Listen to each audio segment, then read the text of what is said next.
You ask Tiger to calculate. This deals with linear inequalities with one unknown. The final result is h greater than -19.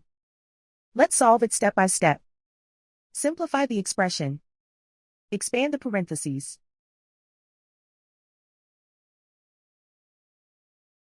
Group all constants on the right side of the inequality.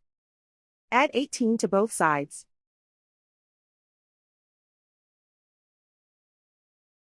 Simplify the arithmetic.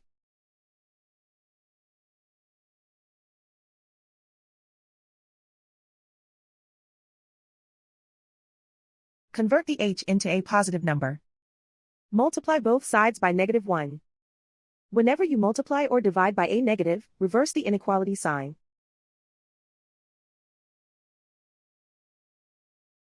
Remove the ones.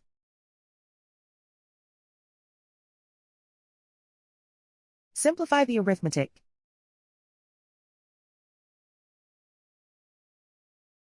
Plot the solution on a coordinate grid. And so the final result is h greater than -19.